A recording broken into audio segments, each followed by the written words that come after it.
What makes a house feel haunted? A haunted house is capable of pushing buttons in our brain that were there long before the existence of houses. Haunted houses are horror settings that are time honored. At some point or another in our lives, we have all watched movies such as Poltergeist, the Amityville Horror, or The Haunting. However, it's not just when we go to the movies that we find ourselves paying money to be frightened. In 21st century Halloween theaters, you will find commercial haunted houses, there being around 5,000 of these attractions in the United States each year. The way that haunted houses are portrayed has remained consistent over time, and the architects responsible for Halloween rituals still use the same creaks and grows that we have all got used to and come to expect.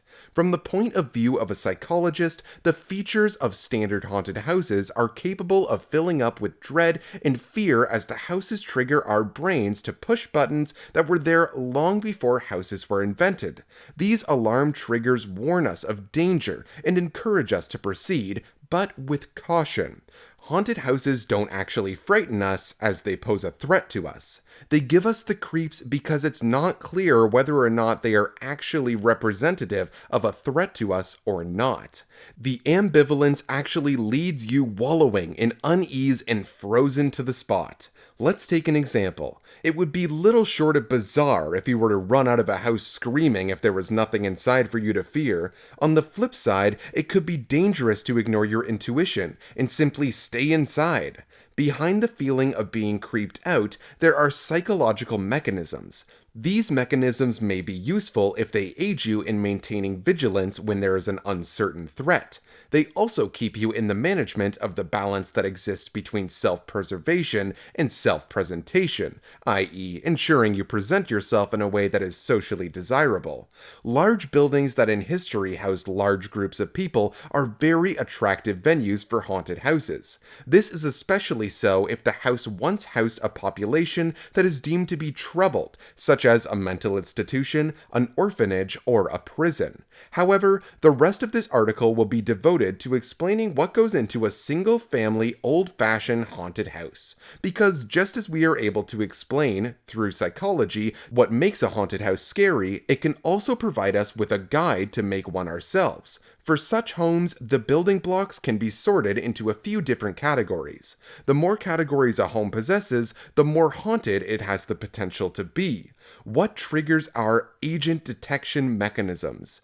Experts in evolutionary psychology have proposed the existence of detection mechanisms that are known as agent detection mechanisms, or processes that are over the passing of time have evolved in order to protect us from harm from enemies or predators. If you are alone at night walking through a dark wood, you will respond with a heightened level of attention and arousal to a sound of rustling in the bushes. You will behave in a way as though there is an agent present who is willfully set out to harm you. If the reality is that that noise was made by the wind or by a stray cat, you stand to lose very little by overreacting. But if there was a real threat present and you failed to activate the alarm response necessary, the result of your miscalculation could indeed be very high.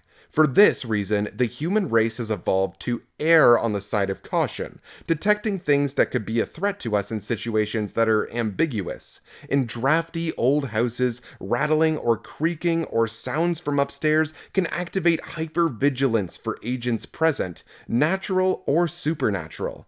Other triggers are ragged curtains that move in the breeze, cold spots in the house, echoes, and the moaning of the wind as it passes through cracks in the window frames. Here are some findings on what makes a house feel haunted. Before we get to any of that though, please make sure you leave a like, a comment, subscribe, and hit the notification bell to be notified every single time we post a new video, since that's by far the best way to support the channel. Now that that's out of the way, let's get to it. Number 1. Feeling trapped. Studies have shown that we require more personal space when we are in the corner of a room than when we are in the middle, or when we are seated as opposed to standing. We also need and desire more personal space when we are in a room that has lower than average ceilings. It is a natural reaction to feel uncomfortable if someone invades or violates our personal space, but this feeling of discomfort gets much greater when we are in situations that are hard to escape from.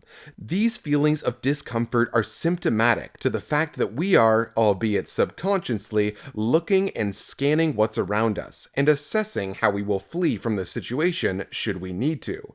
So, a haunted house is consequentially one's worst nightmare. The ideal prototype for a haunted house is one that is far away from the rest of society in a remote and isolated setting, such as the hotel that features in the movie The Shining. If something was to happen that was bad, help would be a long way away, even if outside communications were possible. You will have no doubt noticed that in all the old horror movies, the phone lines always stop working.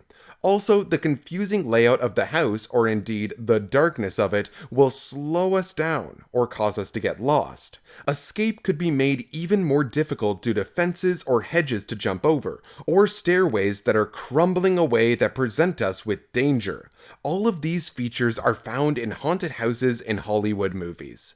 Number 2. A womb with a view.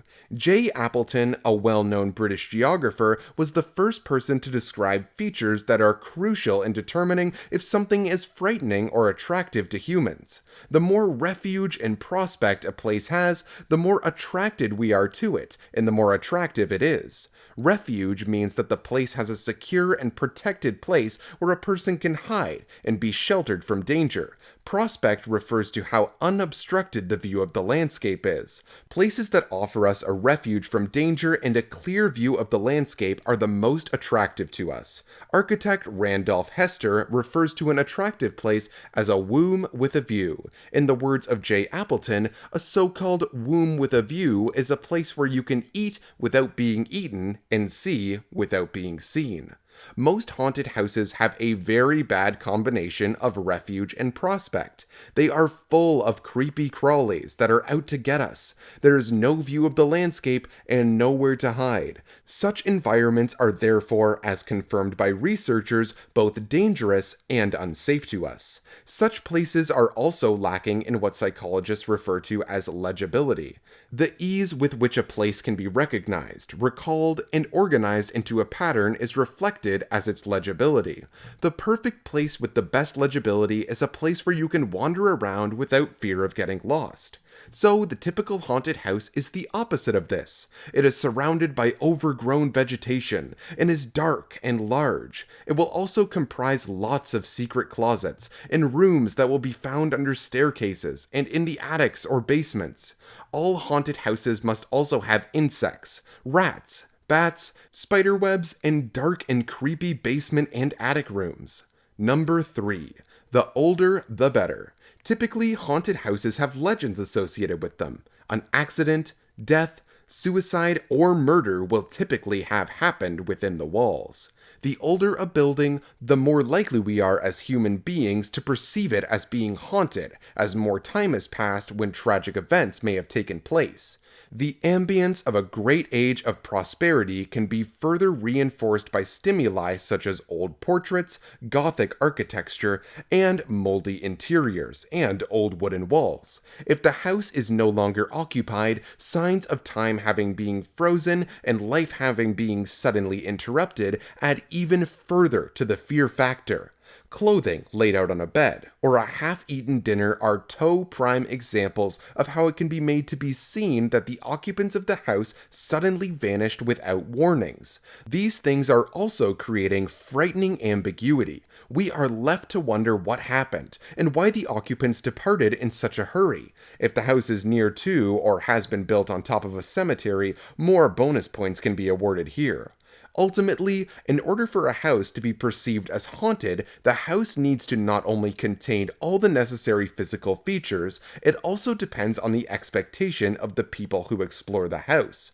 Some people believe in the paranormal, and others don't.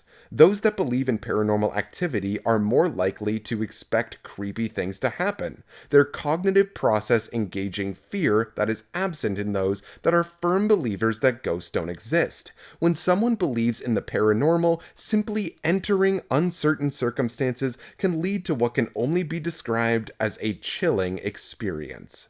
If you enjoyed this video, please make sure to leave a like, a comment, subscribe, and hit the notification bell to be notified every single time we post a new video, since that's by far the best way to support the channel. Thank you for watching, and see you next time.